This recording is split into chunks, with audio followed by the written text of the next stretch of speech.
నమస్కారం. ఈరోజు మనం చర్చిస్తున్న అంశం ధ్యానం. చాలా మందికి తెలిసినట్టే ఉంటుంది. అవును, తెలిసినట్టే ఉండి అస్సలు తెలియనిది. మనలో చాలా మందికి ధ్యానం అనగానే ఏమొస్తుంది మనసులోకి? ప్రశాంతత, ఒత్తిడి తగ్గించుకోవడం. ఒక 10 నిమిషాలు కళ్ళు మూసుకొని కూర్చోవడం. కరెక్ట్. ఇవన్నీ నిజమే.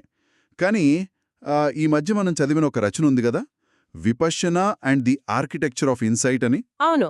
అది చదివాక నాకు అర్థమైందేమిటంటే, మనం చూస్తున్నది మంచు కొండ యొక్క పైభాగం మాత్రమే. అసలు కథ వేరే ఉంది. చాలా లోతైన అంశాలున్నాయి. ఈరోజు మన ఉద్దేశం అదే. ధ్యానం గురించున్న ఒక పెద్ద అపోహను తొలగించాలి. అంటే కేవలం విశ్రాంతిని దాటి దాని అసలు లక్ష్యం ఏమిటో అర్థం చేసుకోవాలి. ముఖ్యంగా 2 మార్గాలు: ఏకాగ్రత మరియు అంతర్దృష్టి. సమత, విపశ్యన. ఖచ్చితంగా. సరే, అయితే దీని విడమర్చి చూద్దాం. మొదటి అపోహతోనే మొదలు పెడదాం. ధ్యానమంటే ప్రశాంతంగా, రిలాక్స్గా ఉండటం. ఇది నిజమే కదా, ఇందులో తప్పేముంది? హా, ఇందులో తప్పేమీ లేదు. నిజానికి అది చాలా చాలా ముఖ్యమైన భాగం. కాని మీరు అన్నట్లు ఆ రచన చెప్పేదేమిటంటే అది ప్రారంభం మాత్రమే, గమ్యం కాదు. గమ్యం కాదు. దాదాపు అన్ని ధ్యాన పద్ధతులు మనస్సును నిశ్చలం చేయడం మీదే దృష్టి పెడతాయి. దీన్నే సాంకేతికంగా సమత అంటారు. అంటే ప్రశాంతత. సమత అంటే మనం ఏకాగ్రత మార్గం అంటామే, అదేనా? ఖచ్చితంగా. ఈ మార్గంలో ఏం చేస్తారంటే మనస్సును ఒకే విషయంపై కేంద్రీకరిస్తారు. ఉదాహరణకు శ్వాస మీద. లోపలికి వెళ్తున్న గాలి, బయటికి వస్తున్న గాలి, దానిమీదేనా? అవును, కేవలం దానిమీదే పూర్తి ధ్యాస ఉంచడం.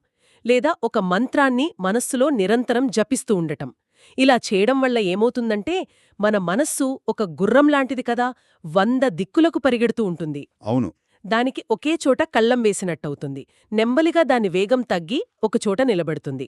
అంటే రోజంతా మనల్ని వేధించే ఆఫీస్ టెన్షన్లు, కుటుంబ సమస్యలు, భవిష్యత్తు గురించిన ఆందోళనలు, ఇవన్నీ నెమ్మదిగా మాయమైపోతాయా? మాయమవ్వడం అనడం కన్నా వెనక్కి వెళ్ళిపోతాయి అనొచ్చు.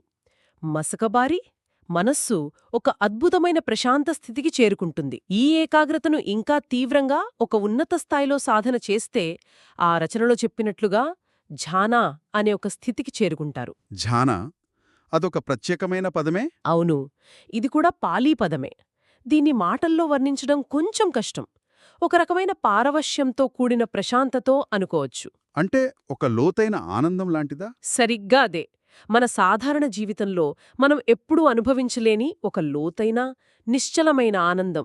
ప్రపంచం మొత్తం నిశ్శబ్దమైపోయి మీరు మాత్రమే ఉన్నారనే ఒక అద్భుతమైన అనుభూతి. ఇది వింటుంటేనే చాలా అద్భుతంగా ఉంది. నిజానికి చాలా ధ్యాన కేంద్రాలు, గురువులు చెప్పేది కూడా ఇదే కదా. ఈ స్థితిని చేరడమే అంతిమ లక్ష్యమని చాలామంది భావిస్తారు. అవును, చాలా ధ్యాన వ్యవస్థలు ఇక్కడితోనే ఆగిపోతాయి. ఈ అనుభూతిని పొందడమే వారి లక్ష్యం. జీవితాంతం మళ్ళీ మళ్ళీ ఆ అనుభవాన్ని పొందడానికి ప్రయత్నిస్తూ ఉంటారు. కానీ ఇక్కడ నాకొక సందేహం వస్తోంది.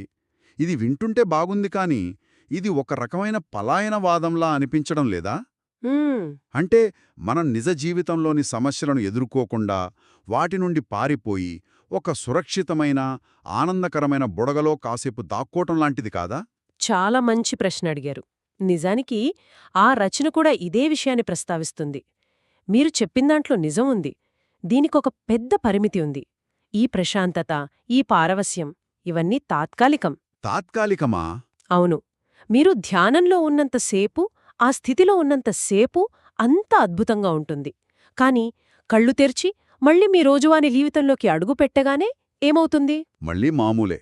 పాత ఆలోచనలు, పాత కోపాలు అన్నీ గుర్తొస్తాయి. సరిగ్గా అదే. అంటే ఇది ఒక పెయిన్ కిల్లర్ లాంటిది. నొప్పి ఉన్నంతసేపు ఉపశమనమిస్తుంది, కాని నొప్పికి అసలు కారణాన్ని నయం చెయ్యదు. ఆ ఇక్కడే అసలు విషయం ఆసక్తికరంగా మారుతోంది. అంటే ఒక మార్గం ఇక్కడితో ఆగిపోతే మరో మార్గం ఇక్కడ్నుండే మొదలవుతుంది. ఈ ప్రశాంతతను ఒక ముగింపుగా కాకుండా ఒక ఆరంభంగా చూస్తుంది. అదే విపశ్యన. ఖచ్చితంగా. విపశ్యన అనే మాటకు కూడా పాళీ భాషలో విశేషంగా చూడటం లేదా ఉన్నది ఉన్నట్లుగా చూడటం అని అర్థం. ఇక్కడ ఆసక్తికరమైన విషయమేమిటంటే విపశ్యన ఈ ఏకాగ్రత ద్వారా సాధించిన ప్రశాంతమైన, నిశ్చలమైన మనస్సును కేవలం ఒక సాధనంగా వాడుకుంటుంది. ఒక పనిముట్టుగానా? అంటే ఎలా? ఉదాహరణకు ఒక శాస్త్రవేత్త మైక్రోస్కోప్ కింద ఒక కణాన్ని పరిశీలించాలంటే ఆ మైక్రోస్కోప్ స్థిరంగా ఉండాలి కదా, కదులుతూ ఉంటే ఏమీ కనిపించదు. నిజమే, ఫోకస్ కుదరదు. అలాగే మన అంతరంగాన్ని, మన ఆలోచనలను స్పష్టంగా చూడాలంటే మనస్సు అనే మైక్రోస్కోప్ ప్రశాంతంగా, నిశ్చలంగా ఉండాలి. ఆ ప్రశాంతతను సమత ఇస్తుంది. ఇప్పుడు ఆ ప్రశాంతమైన మనస్సుతో అసలైన పని మొదలవుతుంది. ఆ అసలైన పని గమనించడమా? అవును, ఎలాంటి తీర్పు లేకుండా ఇది మంచి, ఇది చెడు అని విశ్లేషించకుండా మనలో ఏం జరుగుతుందో దాన్ని కేవలం సాక్షిగా గమనించడం. ఒక ఉదాహరణ చెప్తారా? తప్పకుండా. ఆఫీస్లో మీ బాస్తో వాదన జరిగింది అనుకుందాం. ఇంటికి వచ్చాక కూడా అదే కోపం, చిరాకు మిమ్మల్ని వెంటాడుతూ ఉంటుంది. సాధారణంగా జరిగేదే. విపశ్యన సాధనలో మీరు ఆ కోపాన్ని గమనిస్తారు. ఓహ్, నాలో కోపమనే భావన ఉంది, నా కడుపులో బిగదీసినట్టు అనిపిస్తోంది, నా గుండె వేగంగా కొట్టుకుంటోంది అని దాన్ని ఒక బయట వ్యక్తిలా చూస్తారు. ఆ కోపంతో పోరాడరు, దాన్ని అణచివేయరు. నాకు కోపం రాకూడదు అని మనల్ని మనం తిట్టుకోకుండా. ఖచ్చితంగా. అలా నిందించుకోకుండా కేవలం గమనిస్తారు. సరే, కేవలం గమనించడం వల్ల ఏం జరుగుతుంది? ఆ కోపం పోతుందా? తక్షణమే పోకపోవచ్చు. కాని అలా నిరంతరం గమనించడం వల్ల మీకొక విషయం అర్థమవుతుంది. ఏ భావన కూడా శాశ్వతం కాదు. అది ఒక మేఘంలా వస్తుంది, కాసేపుంటుంది, ఆ తర్వాత దానంతటదే వెళ్ళిపోతుంది. అబ్బా! ఈ అవగాహన కలగడాన్నే అంతర్దృష్టి అంటారు. విషయాలను వాటి అసలు స్వరూపంలో చూడటం. ఈ అవగాహన పెరిగే కొద్దీ మన జీవితంలో శుద్ధీకరణ మరియు పరివర్తన అనేది వస్తుంది. శుద్ధీకరణ అంటే? దాని కొంచెం వివరిస్తారా? దీన్ని ఇలా ఊహించుకోండి. మనస్సు ఒక అద్దం లాంటిది. కాలక్రమేణా మన అనుభవాలు, మన కోపాలు, మన భయాల వల్ల ఆ అద్దం మీద దుమ్ము పేరుకుపోతుంది. నిజమే. ఆ దుమ్ము వల్ల మనకు ప్రతీదీ వంకరగా, అస్పష్టంగా కనిపిస్తుంది. విపశ్యన అనే సాధన ఆ దుమ్మును నెమ్మదిగా, ఓపికగా తుడవడంలాంటిది. మనస్సులోని మలినాలను కడిగేసుకోవడం. అద్దం శుభ్రపడే కొద్దీ మనకు ప్రపంచం, మన గురించి మనకు స్పష్టంగా కనిపించడం మొదలవుతుంది. ఇప్పుడు నాకు స్పష్టంగా అర్థమవుతుంది. అంటే ఏకాగ్రత, విశ్రాంతి కేవలం ఆ అద్దాన్ని తుడవడానికి అవసరమైన స్థిరత్వాన్ని ఇస్తాయన్నమాట. అసలు లక్ష్యం ఎరుక. ఆ ఎరుక ద్వారా వచ్చే అంతర్దృష్టి, ఆ అంతర్దృష్టి ద్వారా వచ్చే పరివర్తన. సరిగ్గా చెప్పారు. సరే, ఇప్పుడు ఈ రెండింటి మధ్య తేడా నాకు చాలా వరకు స్పష్టంగా అర్థమవుతుంది. కాని మన శ్రోతల కోసం వీటిని పక్కపక్కన పెట్టి చూస్తే తేడాలు మరింత తేడతెల్లమైతాయేమో. మంచి ఆలోచన. కొన్ని ముఖ్యమైన అంశాల ఆధారంగా పోల్చవచ్చు. మొదట, వాటి ప్రధాన సాధనం లేదా టెక్నిక్. సమత మార్గంలో ప్రధాన సాధనం ఒకే విషయంపై దృష్టి పెట్టడం. One pointed focus. అవును. అదే విపశ్యన మార్గంలో ప్రధాన సాధనం సంపూర్ణ ఎరుక. అంటే మనలో ఏది తలెత్తినా దాన్ని గమనించడం. అర్థమైంది. ఇక రెండవ తేడా. రెండవది, సాధన చేస్తున్నప్పుడు కలుగే తక్షణ అనుభూతి. ఏకాగ్రత సాధనలో ఆనందం, విశ్రాంతి, పారవశ్యం వంటి ఆహ్లాదకరమైన అనుభూతులు కలుగుతాయి. కాని అంతర్దృష్టిలో అలా ఉండకపోవచ్చా? ఉండకపోవచ్చు. కొన్నిసార్లు మనలో దాగి ఉన్న బాధ, కోపం కూడా బయటకు రావచ్చు. కాని ప్రధాన అనుభూతి స్పష్టత, అవగాహన మరియు వర్తమానంలో పూర్తిగా ఉండటం. మూడవది, అత్యంత ముఖ్యమైనది, అంతిమ లక్ష్యం. అవును. సమత మార్గం యొక్క అంతిమ లక్ష్యం ఆ ధ్యాన స్థితిని చేరడం, మానసిక ప్రశాంతత. కాని విపశ్యన లక్ష్యం శుద్ధీకరణ మరియు అంతర్దృష్టి. చివరిగా, మన రోజువారీ జీవితంలో ఈ రెండింటి పాత్ర. ఇది చాలా ముఖ్యం. ఏకాగ్రత అనేది ఒత్తిళ్ల నుండి ఒక తాత్కాలిక ఉపశమనం, ఒక బ్రేక్ లాంటిది. ఒక విరామం. అవును. కాని అంతర్దృష్టి అనేది రోజువారీ జీవితాన్ని మార్చే ఒక శాశ్వత పరివర్తన. అది మన ఆలోచనా విధానాన్ని శాశ్వతంగా మారుస్తుంది. ఆ రచనలో దీన్ని వివరించడానికి ఒక అద్భుతమైన పోలిక ఉంది. అది చదివినప్పుడు నాకు నిజంగా షాక్లాగా తగిలింది. టెలిస్కోప్ ఉదాహరణ కదా? అదే, కేవలం విశ్రాంతి కోసమే ధ్యానం చేసే వ్యక్తి ఒక శక్తివంతమైన టెలిస్కోపును కేవలం పేపర్ వెయిట్గా ఉపయోగించే వ్యక్తిలాంటి వాడట. అబ్బా! ఆ టెలిస్కోప్ చాలా బరువుగా, బలంగా ఉంటుంది. దాన్ని పేపర్ వెయిట్గా వాడితే అది కాగితాలను గాలికి ఎగిరిపోకుండా ఖచ్చితంగా ఆపుతుంది, పనిచేస్తుంది. నిజమే, ఉపయోగముంది. కాని ఆ టెలిస్కోప్ యొక్క అసలు ఉద్దేశ్యం అది కాదు కదా. దాని అసలు ఉద్దేశ్యం ఎన్నో కాంతి సంవత్సరాల దూరంలో ఉన్న నక్షత్రాలను, గ్రహాలను చూడటం. దాని అసలు శక్తి అది. అవును, దాన్ని పేపర్ వెయిట్గా వాడడం వల్ల దాని అసలు శక్తిని, దాని అద్భుతమైన ప్రయోజనాన్ని మనం పూర్తిగా వృధా చేస్తున్నట్లే.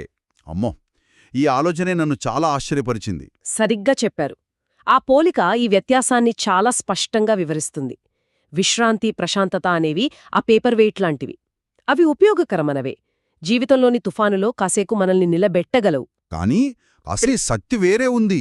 అవును, ధ్యానమనే సాధనం యొక్క అసలు శక్తి మనల్ని మనం అర్థం చేసుకోవడంలో, మనల్ని మనం మార్చుకోవడంలో ఉంది. ఆ శక్తిని మనం గుర్తించాలి. ముగింపుగా ఈ విశ్లేషణ నుండి మనం గ్రహించాల్సిందేమిటంటే, ధ్యానంలో విశ్రాంతి అనేది ప్రయాణానికి ఆరంభం మాత్రమే, గమ్యం కాదు. గమ్యం కాదు. ప్రశాంతమైన మనస్సు అనేది ఒక వేదిక. ఆ వేదిక మీద నిలబడి మనం మన అంతరంగ నాటకాన్ని స్పష్టంగా చూడాలి. కేవలం ప్రశాంతంగా ఉండటంతో సరిపెట్టుకుంటే మనం ప్రయాణాన్ని మొదలుపెట్టకుండా బస్టాండ్లోనే హాయిగా కూర్చున్నట్లు. ఈ వ్యత్యాసం తెలుసుకోవడం ఎందుకంత ముఖ్యమంటే, ఇది ఎవరైనా వారి ధ్యాన సాధనను చూసే దృక్పథాన్ని పూర్తిగా మార్చేస్తుంది. ఎలాగా? ఈరోజు ఆఫీస్లో చాలా టెన్షన్గా ఉంది, కాస్త ప్రశాంతంగా అనిపించాలి అని ధ్యానంలో కూర్చోవడానికి, నాలో పదే పదే తలెత్తుతున్న ఈ కోపానికి మూలమేమిది, దీన్ని నేను ఎలా అర్థం చేసుకోవాలి అనే లక్ష్యంతో కూర్చోవడానికి చాలా తేడా ఉంది. ఓహో, అవును. ఒకటి తాత్కాలిక ఉపశమనమైతే, ఇంకొకటి శాశ్వత పరిష్కారం వైపు దృష్టిని మళ్లిస్తుంది. అప్పుడు ధ్యానం కేవలం ఒక వ్యాయామంలా కాకుండా ఒక జీవన విధానంగా, ఒక స్వీయ అన్వేషణగా మారుతుంది. నిజమే. అయితే ఈ మొత్తం చర్చ ఒక ముఖ్యమైన ఆచరణాత్మకమైన ప్రశ్నను లేవనెత్తుతుంది. అదేమిటి? సరే, మన దగ్గర టెలిస్కోప్ ఉంది, దాని పేపర్ వెయిట్గా వాడకూడదని కూడా అర్థమైంది. కానీ ఆ టెలిస్కోప్లోంచి నక్షత్రాలను చూడటం ఎలాగో మనకు తెలియకపోతే, మంచి పాయింట్. అంటే ఏకాగ్రత ద్వారా సాధించిన ఆ ప్రశాంతమైన మనస్సు అనే వేదిక మీద నిలబడి స్పష్టంగా చూడటం అనే అసలైన పనిని ఎలా మొదలుపెట్టాలి, ఆ గమనించే ప్రక్రియ ఎలా ఉంటుంది, కేవలం ప్రశాంతంగా ఉండడం నుండి స్పష్టంగా చూడటం అనే దశకు మారడానికి తీసుకోవాల్సిన అసలైన అడుగేమిటి, దాని గురించి ఆలోచించడం తదుపరి అడుగు.